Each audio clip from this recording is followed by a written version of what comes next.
तो आइए एक बार फिर से स्वागत है आप लोगों का अपना चैनल हर्ष क्लासेज बाय अजय सर पर।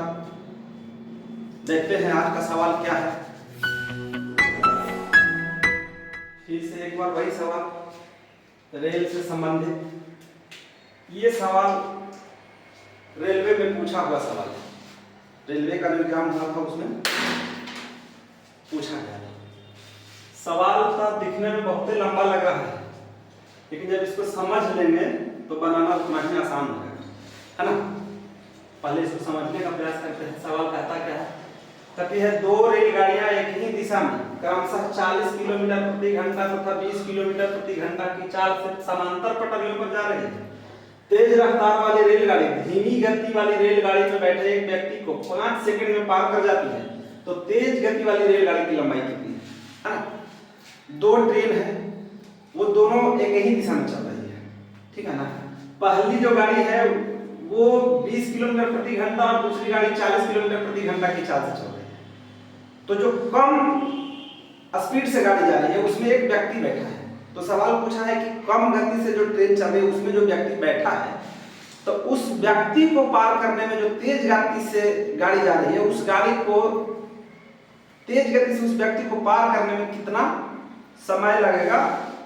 सॉरी, समय लगेगा नहीं, ये 5 सेकंड का समय लगता है। पूछा कहा है कि समय क्या लगा है मालूम है। तेज गति से जो ट्रेन जा रही है तो उस व्यक्ति को पार करने में 5 मिनट का समय लेती है। तो पूछ रहा है कि वो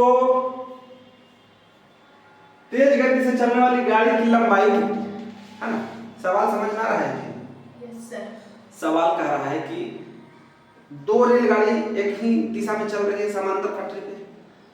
एक गाड़ी का स्पीड 40 किलोमीटर और दूसरी गाड़ी का स्पीड 20 किलोमीटर है।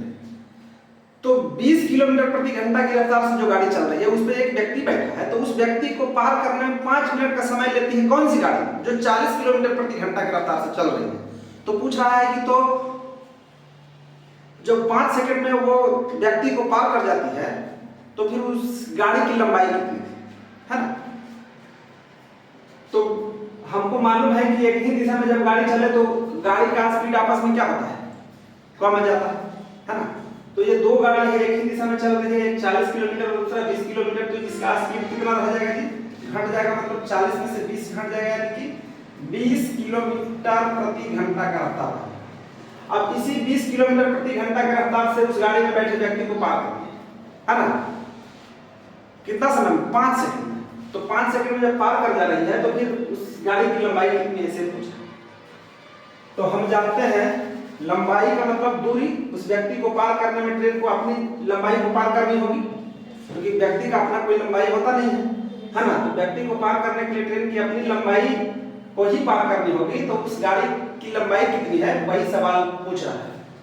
तो हम जानते हैं कि लंबाई का मतलब दूरी। दूरी बराबर क्या होता है?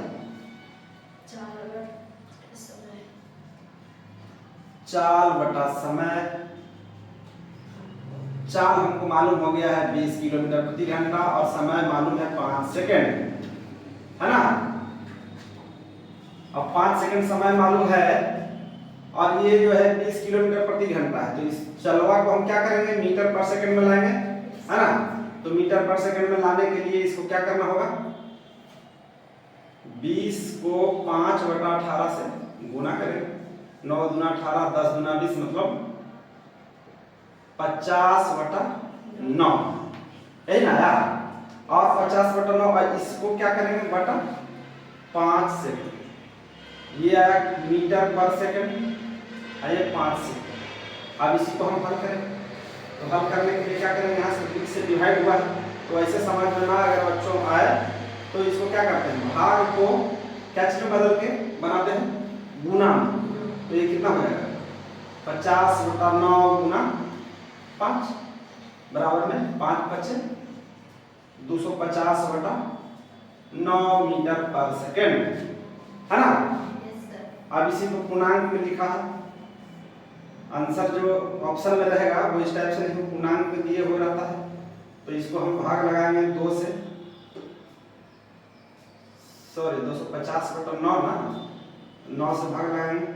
9 दूना 18, 5 में से 8 गया, 15 में से 8 गया 7, ये कट गया 9 सत्ते मतलब कि 27.7/9 मीटर पर सेकेंड की स्पीड से जो है, सॉरी मीटर पर सेकेंड, इतना